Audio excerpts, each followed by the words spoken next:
उसमें वो गाए बगाए ये बात कह रहे थे कि हमें पुलवामा अटैक जिस तरह हुआ था उसके हमने रिस्पांस में पाकिस्तान के खिलाफ स्ट्राइक की थी, तो ऐसी स्ट्राइक कोई प्लान की जाए। हमारे एक बड़ी अहम शख्सियत ने 1-2 महीने पहले कहा था कि हम अच्छे रिलेशन पे जा रहे हैं, तो फिर हमें एक होप पैदा हुई थी। अब फिर ये ड्रोन आ गया, तो ये क्या है, हम क्या हमारा कोई ज़हनी मसला है इस हिस्से का कि हम जब अच्छी खबर आती है फिर हम लड़ाई झगड़े में चले जाते हैं। अच्छा, जो बंकर्स की इतलात है वहां पर बनने की, जो मजीद इजाफी फौज भिजवाने की इतलात है, उसके बाद जिस किस्म की मीटिंग्स दिल्ली में चल रही हैं, लेफ्टिनेंट गवर्नर जो है इस वक्त वो शटल कर रहे हैं बाकायदा श्रीनगर के और दिल्ली के दरमियान अमित शाह की मीटिंग। जय हिंद दोस्तों, a very warm welcome to Hindustan special channel. जैसा कि दोस्तों आपने क्लिप में देखा, पाकिस्तान में खौफ के बादल छाए हुए हैं। पाकिस्तानी मीडिया में यह चर्चा बड़े जोरों शोरों से हो रही है कि भारत बालाकोट की तर्ज पर कोई ना कोई सर्जिकल स्ट्राइक कर सकता है, क्योंकि पाकिस्तान ने ड्रोन अटैक करके शेर के जबड़ों में हाथ डाल दिया है। दूसरी तरफ पाकिस्तानी मीडिया अपनी सरकार से काफी नाराज दिख रहा है और अपनी सरकार से उसने ये प्रश्न किया है कि जब भी भारत और पाकिस्तान में अमन की बात होने लगती है तो पाकिस्तान कोई ना कोई शरारत कर देता है, जिससे माहौल फिर बिगड़ जाता है। पाकिस्तानी मीडिया अपनी सरकार से ये पूछ रहा है कि पाकिस्तान ऐसा क्यों कर रहा है। दरअसल पाकिस्तान आजकल दिल्ली में हो रही भारतीय सुरक्षा एजेंसियों की मीटिंग से बहुत परेशान दिखाई दे रहा है। अगर एक चेन ऑफ इवेंट्स को जोड़ें हम कि एयर बेस पे उनकी ड्रोन अटैक्स जो हुए, उसके बाद फिर एक बाकायदा तौर पर दिया कि पाकिस्तान इसमें इन्वॉल्व है और पाकिस्तान की जानिब से ये हुआ था। तो भारत के, मैं कल सुन रहा था उनके एनालिस्ट को, तो वो एनालिस्ट गाए बगाए ये बात कह रहे थे कि हमें पुलवामा अटैक जिस तरह हुआ था उसके हमने रिस्पांस में पाकिस्तान के खिलाफ स्ट्राइक की थी, तो ऐसी स्ट्राइक कोई प्लान की जाए। मीडिया चैनल्स पे बहुत हो रहा है, इसको किस तरह से देख रहे हैं? हमारी सिक्योरिटी एजेंसीज के जहन में ये बात तो है, मतलब जो डिस्कस हो रही है, कश्मीर को इन्होंने अपना एक अटूट टंग हिस्सा बना दिया है, integral part of the constitution. अब ये जो मसला है, ये जो उनकी पार्लियामेंट है, उनका लोकसभा राज्यसभा, वो इस पे डील करेंगे। ये जो बीच में आ जाते हैं ट्रैक ट्यूब, मैं समझता हूँ हम भी अपना टाइम वेस्ट कर रहे हैं, ये भी अपना टाइम वेस्ट कर रहे हैं। हमें जाना है इंटरनेशनल डिप्लोमेसी के ऊपर, और विद रिजल्ट जो स्पिन ऑफ है, जो स्पिल ऑफ इफेक्ट है, वो आप देख लो। कभी यहाँ से आप कह लो इंसर्जेंसी आ जाती है, कभी उधर से हिंदुस्तान कुछ कर देता है, कहीं भी जाओ पाकिस्तान को बदनाम करता है। सो इसके लिए हमें एक काउंटर मेजर्स लेने पड़ेंगे। बलगीरी साहब, पाकिस्तान इंडियन रिलेशनशिप के कॉन्टेक्स्ट में सवाल करना चाह रहा हूँ। जब कभी भी पहले अमन की बात होती है इंडिया पाकिस्तान किसी साइड से, तो फिर कुछ ना कुछ हो जाता है। ये मैं हिस्ट्री की बात कर रहा हूँ। हमारे एक बड़ी अहम शख्सियत ने 1-2 महीने पहले कहा था कि हम अच्छे रिलेशन पे जा रहे हैं, पाकिस्तान अमन पसंद मुल्क है और पाकिस्तान को कोई तकलीफ नहीं अपने मसाइल से मसाइल ख़त्म करने के लिए। तो फिर हमें एक होप पैदा हुई थी। अब फिर ये ड्रोन आ गया, तो ये क्या है, हम क्या हमारा कोई ज़हनी मसला है इस हिस्से का कि हम जब अच्छी खबर आती है फिर हम लड़ाई झगड़े में चले जाते हैं। देखिए, हम लड़ाई झगड़े में नहीं जाते हैं, इंडिया हमसे मुराद रीजन की मैं बात कर रहा हूं, मैं पाकिस्तान की बात नहीं कर रहा। जी बिल्कुल, इंडिया हमेशा से चाहता है कि अपने इस रीजन में ही देश है वह हेजमोनिक डिज़ाइंस, और सबसे बड़ा स्टम्बलिंग ब्लॉक वो समझता है कि पाकिस्तान है। पाकिस्तान एक जो है एक सॉवरेन कंट्री है। सवाल पूछना चाहता हूँ, क्लब कर देता हूँ। एक तो वहाँ पर फिर इन्होंने लद्दाख में 50,000 फौजी लगा दिए हैं, तो इस पर ज़रा बता दिए। एक तो चाइना का बता दें कि वहाँ दोबारा स्क्रिमिशेस तो नहीं होने वाली?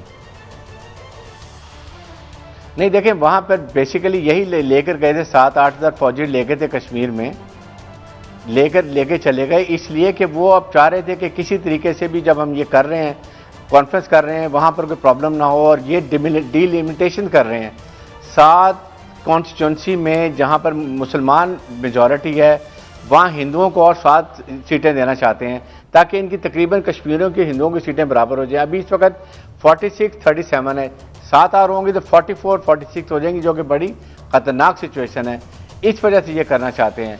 This is the reason. अच्छा, तालिबान से भी बातचीत कर रहे हैं, तालिबान के साथ क्यों, क्या चाहते हैं? सब दुनिया इनकी तरफ मुंह क्यों चुप दूसरी तरफ क्यों देखती है?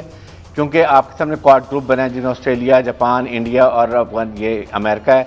ये इन्होंने कि सर्कल चाइना को एनसर्कल करें, और जो ममालिक उनके साथ है उनको भी किया जाए। फिर उसको ज़रूरत है CPEC में हमारा नाकाम करने के लिए। हम एक इस्लामिक मुल्क हैं, हम एक न्यूक्लियर मुल्क हैं। अगर इकनॉमिक तरक्की करेंगे तो अपने मुल्क की फ़ैसले अपने मुल्क के मफादात में करेंगे, IMF वर्ल्ड बैंक से निकल जाएंगे। ये वजूहात हैं। फिर अफगानिस्तान के बलूचिस्तान में जो प्रॉब्लम डालना चाहते हैं, बलूचिस्तान में हालात ख़राब होंगे, CPEC डिले हो जाएगा।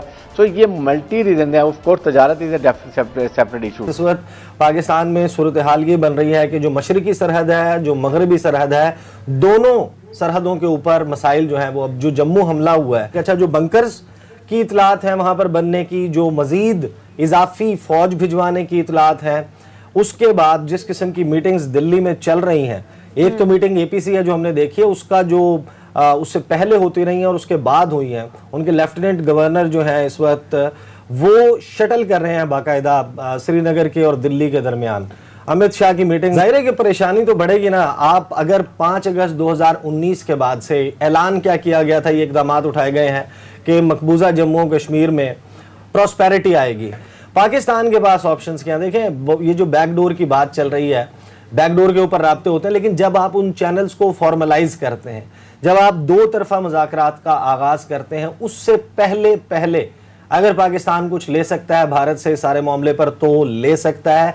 एक मर्तबा आप मौजूदा सिचुएशन में भारत के साथ मेज पर बैठ गए, वो एक नया स्टेटस को इस्टेब्लिश हो जाएगा। इंटरनेशनल कम्युनिटी जो कोई प्रेशर एग्जर्ट कर भी सकती है, इस सूरत हाल की संगीनी के ऊपर कोई अपनी इंटरवेंशन कर भी सकती है। वो कहेंगे कि अब तो पाकिस्तान ने तस्लीम कर लिया, पाकिस्तान उनके साथ टेबल पर बैठ के मुज़ाकरात कर रहा है, ये बायलैटरल मामला है। क्लियर कीजिएगा कि आप ये कहना चाह रहे हैं कि अभी जो करंट सिचुएशन है कश्मीर के अंदर, उसमें अगर पाकिस्तान इंडिया के साथ ऑन टेबल बैठ जाता है तो फिर इसका मतलब ये है कि हमने एक्सेप्ट कर लिया।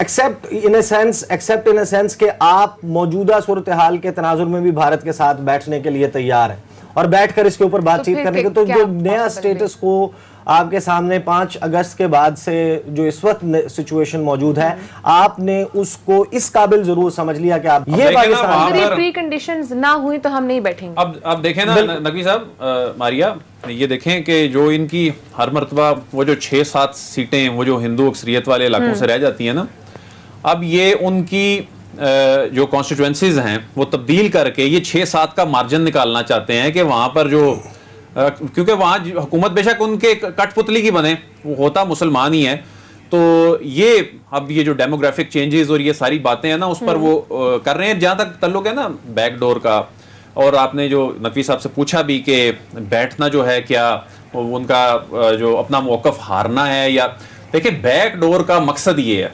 अच्छा, जो ज्यादा से ज्यादा आप टेबल पर बैठने से पहले गेन कर लें।